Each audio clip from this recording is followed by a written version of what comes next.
ನಮಸ್ಕಾರ ವೀಕ್ಷಕರೇ, ವಿಶ್ವಪಥ ಟಿವಿಗೆ ಎಲ್ಲರಿಗೂ ಸ್ವಾಗತ.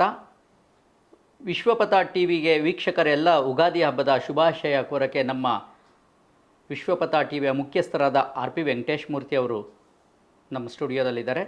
ಸರ್ ನಮಸ್ಕಾರ. ಸರ್ ನಮಸ್ಕಾರ. ಸರ್, ಉಗಾದಿ ಹಬ್ಬ ಬಂದಿದೆ.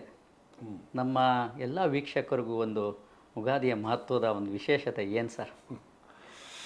ನಾನು ನಿಜ ಹೇಳಬೇಕು ಅಂತಂದರೆ, ನಾನು ಈ ವಿಚಾರವಾದಿ ಹಿನ್ನೆಲೆಯಲ್ಲಿ ಬಂದಂಥವನು. ಹಾಗಾಗಿ ನಾನು ಧಾರ್ಮಿಕ ವಿಚಾರಗಳ ಬಗ್ಗೆ ತುಂಬ ಆಳವಾದಂಥ ಜ್ಞಾನ ಹೊಂದಿಲ್ಲ. ಆದರೆ ಯುಗಾದಿ ಅನ್ನುವಂಥದ್ದು ನನ್ನ ಒಂದು ಹೊಸ ವರ್ಷದ ಒಂದು ತೀರ್ವನ್ನು ಪಡ್ಕೊಳ್ಳೋ, ಹೊಸ ವರ್ಷದ ಆರಂಭದ ದಿನ ಅಂತ, ಒಂದು ಯುಗದ ಆರಂಭನ ಕಲ್ಪನೆಯಲ್ಲಿ ಇಟ್ಕೊಂಡಿದ್ದಾರೆ. ಇದರಲ್ಲಿ ಎರಡು ಮಹತ್ವ. ಒಂದು, ಹೊಸ ವರ್ಷಕ್ಕೆ ಪ್ರವೇಶ ಮಾಡುವಂಥದ್ದು, ಹಳೆಯ ಕಹಿಗಳನ್ನೆಲ್ಲ ಮರೆತು ಒಂದು ಸಂತೋಷದ, ಸಂಭ್ರಮದ ಒಂದು ಕಾಲವನ್ನು ನಿರೀಕ್ಷೆ ಮಾಡ್ತಾ ಪ್ರವೇಶ ಮಾಡೋದು ಹೊಸ ವರ್ಷಕ್ಕೆ ಅನ್ನೋ ಅರ್ಥದಲ್ಲಿ. ಅದರಲ್ಲಿ ನೋಡಿ, ಬೇವು ಮತ್ತು ಬೆಲ್ಲವನ್ನು ನಮ್ಮ ಸಾಂಕೇತಿಕವಾಗಿ ಬಳಕೆ ಮಾಡಿದ್ದಾರೆ ನಮ್ಮ ಹಿರಿಯರು. ಕಹಿ ಮತ್ತು ಸಿಹಿ ಒಂದು ಸಮನಾಗಿ ಸ್ವೀಕಾರ ಮಾಡುವಂಥ ಒಂದು ಮನಸ್ಥಿತಿಯನ್ನು ನೀನು ಬೆಳೆಸ್ಕೋಬೇಕು ಅನ್ನುವಂಥ ಒಂದು ಅರ್ಥ, ಭಾಳ ಮಹತ್ವದ, ಭಾಳ ಅದ್ಭುತವಾದಂಥ ಒಂದು ಕಲ್ಪನೆ ಅದು. ಅದ್ರ ಜೊತೆಗೀಗ ಜೊತೆಗೆ ಈ ರಂಜಾನ್ ಬರ್ತಾಯಿದೆ. ಹೌದು ಸರ್. ಒಂದು ತಿಂಗಳ ಕಾಲ ಉಪವಾಸವನ್ನು ಮಾಡಿ ನಮ್ಮ ಮುಸ್ಲಿಂ ಬಾಂಧವರು, ಅವ್ರ ಜೊತೆಗೆ ನಮ್ಮ ಭಾರತೀಯ ಹಿಂದೂ ಸಮಾಜದ ಯುಗಾದಿ ಹಬ್ಬ ಜೊತೆಗೆ ಬರುವಂಥದ್ದು ಒಂದು ಸೌಹಾರ್ದವನ್ನು ಬೆಳೆಸುವಂಥ. ಇಬ್ಬರು ಕೂಡ ನಾವು ಭಾಳ ಕಾಲದಿಂದ ಒಂದು ಆಲೋಚನೆ ಮಾಡೋದು, ಭಾಳ ದಿನ ಒಂದು ಪ್ರಯೋಗ ಕೂಡ ಹಾಸನದಲ್ಲಿ ಮಾಡ್ತಾ ಬಂದಿದ್ವಿ ನಾವು. ಯುಗಾದಿ ಮತ್ತು ಒಂದು ಸಂಕ್ರಾಂತಿ ಸಂಭ್ರಮ ಅಂತ ಮಾಡೋದು, ಎಲ್ಲರೂ ಸೇರಿ ಮಾಡುವಂಥದ್ದು. ಅದೇ ರೀತಿ ರಂಜಾನ್ ಸಂಭವ ಇರ್ಬೋದು, ಯುಗಾದಿ ಸಂಭ್ರಮ ಇರ್ಬೋದು, ಒಟ್ಟೊಟ್ಟಿಗೆ ಆಚರಿಸುವ ರೀತಿಯಲ್ಲಿ ಮಾಡ್ತಾ ಹೋಗುವಂಥದ್ದು ತುಂಬ ಅಗತ್ಯ ಇವತ್ತಿನ ಕಾಲಕ್ಕೆ ಅಂತ ನಾನು ಅಂದ್ಕೊಂಡಿದ್ದೀನಿ. ನನಗೆ ಇವತ್ತಿಗೆ ಹೊಸ ವರ್ಷಕ್ಕೆ ಪ್ರವೇಶ ಮಾಡ್ತಾಯಿದ್ವಿ. ಹಳೆಯ ಇದನ್ನು ನೆನಪು ಮಾಡಿದೆ. ಕಳೆದ 2 ವರ್ಷಗಳಲ್ಲಿ ಜಗತ್ತಲ್ಲಿ ಬಹಳ ದೊಡ್ಡ, ತುಂಬ ನೋವಿನ ಘಟನೆಗಳು ನಡೀತಾ ಇದೆ. ಮುಖ್ಯವಾಗಿ ನೋಡಿ, ಯುದ್ಧ ನಡೀತಾ ಇದೆ. ಉಕ್ರೇನ್ ಮತ್ತು ರಷ್ಯಾದ ಯುದ್ಧ, ಅದು ನಿಲ್ಲಿಸಬೇಕು ಅಂತೇಳಿ ಮಾತುಕತೆ ನಡೀತಾ ಇದೆ, ಆದರೂ ಕೂಡ ನಿಲ್ತಾ ಇಲ್ಲ. ಅದ್ರ ನಡುವೆ ಇಸ್ರೇಲ್ ಮತ್ತು ಪ್ಯಾಲೆಸ್ತೈನ್, ಇಸ್ರೇಲ್ ಒಂದು ದಾಳಿ ಮಾಡೋದ್ರ ಮುಖಾಂತರ ಸುಮಾರು ಅಲ್ಲಿ ಮೊನ್ನೆ ಒಂದು ವರದಿ ಬಂತು, 50,000 ಜನ ಸತ್ತೋದ್ರು ಅಂತ. ಪ್ಯಾಲೆಸ್ತೈನಲ್ಲಿ ಸುಮಾರು 1,500 ಜನ ಇಸ್ರೇಲ್ನವರು ಹತರಾಗಿದ್ದಾರೆ ಅಂತೇಳಿ. ಅದೇ ರೀತಿ ನಮ್ಮ ರಷ್ಯಾ ಮತ್ತು ಉಕ್ರೇನ್ ಯುದ್ಧದಲ್ಲಿ ಸುಮಾರು 1 ಲಕ್ಷಕ್ಕಿಂತ ಹೆಚ್ಚು ಜನ ಮೃತಪಟ್ಟಿದ್ದಾರೆ. ಸುಮಾರು 5 ಲಕ್ಷ ಜನ ಇವತ್ತು ಗಾಯಗೊಂಡಿದ್ದಾರೆ. ಕಣ್ಮರೆ ಆದವರು ಸುಮಾರು 50,000ಕ್ಕಿಂತ ಹೆಚ್ಚು ಜನ ಕಣ್ಮರೆ ಆಗಿದ್ದಾರೆ. ಅದೆಷ್ಟು ಜನ ನಿರಾಶ್ರಿತರಾಗಿದ್ದಾರೆ, ಯಾವುದಾದ್ರು ದುರ್ದೈವದ ಸಂಗತಿ ಸರ್. ಅಕ್ಕಪಕ್ಕ ದೇಶಗಳಿಗೆಲ್ಲ ಹೋಗಿ ಬದುಕುವಂಥ ಸ್ಥಿತಿನಲ್ಲಿದ್ದಾರೆ ಅವರು. ನಮ್ಮ ಭಾರತೀಯರು ಅಲ್ಲಿ ಸೇರಿದ್ದಾರೆ ಸರ್. ಭಾರತೀಯರು ಸೇರಿ ನೋಡಿ, ಎಷ್ಟು ಕಟ್ಟಡಗಳು ಧ್ವಂಸ ಆಯಿತು. ಹೌದು. ನನಗೆ ಈಗ ಜಾಗತಿಕ ನಾಯಕತ್ವ ಏನಿದೆ ಇವತ್ತು, ಒಂದು 21ನೇ ಶತಮಾನದಲ್ಲೂ ಕೂಡ ಯುದ್ಧ ಮಾಡೋ ಥರದ್ದಿದೆಯಲ್ಲ, ಇದು ತೀರಾ ಅನಾಗರಿಕವಾದದ್ದು. ಈ ರೌಡಿಗಳು ಹೊಡೆದಾಟದ ಮಾಡೋದು ನಾವು ಸಂತೋಷ ಪಡ್ತೀವಿ, ನಾವೇನು ನಿರೀಕ್ಷೆ ಮಾಡ್ತೀವಿ? ಒಂದು ನಾಗರಿಕವಾಗಿ ಬಗೆಹರಿಸ್ಕೊಳ್ರಪ್ಪ ಅಂತ ಹೇಳ್ತೀವಿ. ರೌಡಿಗಳು ನಾನು ಜಗಳ ಮಾಡೋಕ್ಕೆ ಇಷ್ಟಪಡಲ್ಲ ಸರ್.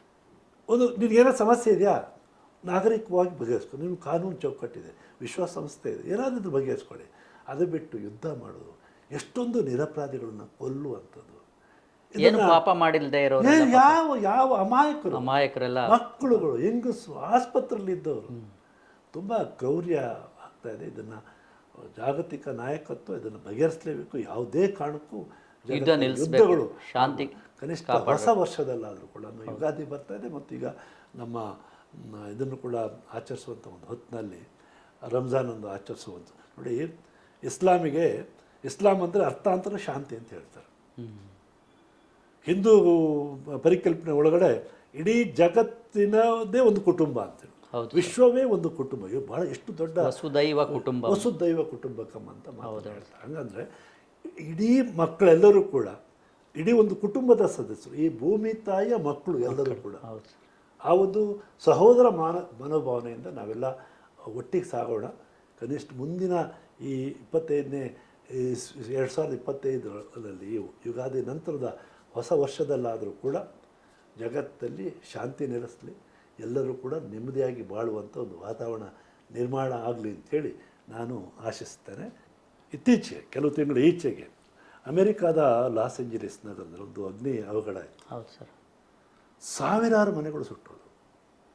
ಬಹಳ ಪ್ರಖ್ಯಾತ ನಗರ ಅದು, ಹಾಲಿವುಡ್ ಕೇಂದ್ರ ಅದು. ಅವರು ವಸತಿ ಶ್ರೀಮಂತ ದೇಶ ಇರ್ಬೋದು, ಅದು ತಕ್ಷಣ ಅವರು ಬೀದಿ ಪಾಲಾಗ್ತಾರೆ ಮನುಷ್ಯರು. ಎಷ್ಟು ಮರ ಕಾಡು ಭಸ್ಮ ಆಗೋಯಿತು, ಎಷ್ಟು ಸೂಕ್ಷ್ಮ ಪ್ರಾಣಿ ಪಕ್ಷಿಗಳು ಸತ್ತೋಗಿರ್ಬೋದು. ಅತ್ಯಂತ ಬೇಸರದ ಸಂಗತಿ ಕಳೆದ ವರ್ಷ ಜರುಗೋಗಿದೆ. ಮತ್ತು ಅದೇ ರೀತಿ ನಿನ್ನೆ ಒಂದು ದೊಡ್ಡ ಭೂಕಂಪ ನಡೆದಿದೆ. ನಮ್ಮ ಪಕ್ಕದ ಬರ್ಮಾ ದೇಶ ನಾವು ಕರಿತೀವಿ, ಈಗ ಅದು ಮ್ಯಾನ್ಮಾರ್ ಅಂತೇಳಿ ಹೆಸರು ಪಡ್ಕೊಂಡಿದೆ. ಅದು ಮತ್ತು ಥೈಲ್ಯಾಂಡಿನ ರಾಜಧಾನಿ ಬಾಂಕಾಕಲ್ಲಿ ಕೂಡ ಒಂದು ಕಟ್ಟಡಗಳೆಲ್ಲ ಕುಸಿದು ಬೀಳ್ತಾ ಇದ್ದಾವೆ. ಅನೇಕ ಜನ ತೀರು ಹೋಗಿದ್ದಾರೆ.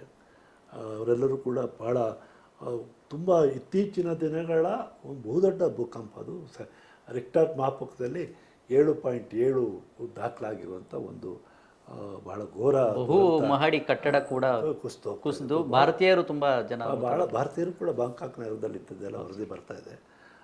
ಎಲ್ಲರಿಗೂ ಕೂಡ ಅವರು ಆ ಒಂದು ದುರಂತದ ಸಂದರ್ಭದಲ್ಲಿ ಕೂಡ ನಾವು ಕೂಡ ಅವ್ರ ಜೊತೆಗೆ ಅವರ ದುಃಖದಲ್ಲಿ ನಾವು ಕೂಡ ಭಾಗಿಯಾಗಬೇಕು. ಮತ್ತು ನಮ್ಮ ಭಾರತ ಸರ್ಕಾರದವರು ಕೂಡ, ನಮ್ಮ ಪ್ರಧಾನಮಂತ್ರಿಗಳು ಕೂಡ ಅವರಿಗೆ ನೆರವು ನೀಡ್ತೀವಿ ಅಂತ ಭರವಸೆ ಕೊಟ್ಟಿದ್ದಾರೆ. ಮತ್ತು ಅದೇ ಥರ ಇಡೀ ಜಗತ್ತಿನ ಜನ ಈ ಸಂಕಷ್ಟದ ಸಮಯದಲ್ಲಿ ಅವರ ಜೊತೆಗೆ ಕೂಡ ಭೂಕಂಪದಲ್ಲಿ ಸಂತ್ರಸ್ತರಾದವ್ರ ಜೊತೆಗೂ ಕೂಡ ಕೈ ಜೋಡಿಸಿ ಇಡೀ ಜಗತ್ತು ಈ ಕಡೆಗೆ ಪ್ರಾರ್ಥನೆ ಮಾಡಬೇಕು ಅಂತ ನಾನು ಭಾಳ ವಿನಮ್ರವಾಗಿ ವಿನಂತಿ ಮಾಡಿಕೊಳ್ತೇನೆ.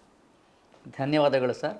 ನಮ್ಮ ವಿಶ್ವಪಥ ಟಿ ವಿಯ ವೀಕ್ಷಕರೆಲ್ಲರಿಗೂ ಉಗಾದಿ ಮತ್ತು ರಂಜಾನ್ ಹಬ್ಬದ ಮಹತ್ವ ಮತ್ತು ಅದರ ಬಗ್ಗೆ ವಿಶೇಷವಾಗಿ ಗೌರವ ಏನಿದ್ದು ಅದನ್ನು ಉಳಿಸ್ಕೊಂಡು ಹೋಗಿ ಶಾಂತಿಯಿಂದ ಬದುಕಿ ಜನ ಸಹಬಾಳ್ವೆಯಿಂದ ಬದುಕಬೇಕು ಅಂತ ನಮ್ಮ ಆರ್ ಪಿ ವೆಂಕಟೇಶ್ ಮೂರ್ತಿಯವರು ಎಲ್ಲ ವೀಕ್ಷಕರಿಗೂ ಇದನ್ನು ಸಾರಿ ಹೇಳ್ತಾ ಇದ್ದಾರೆ.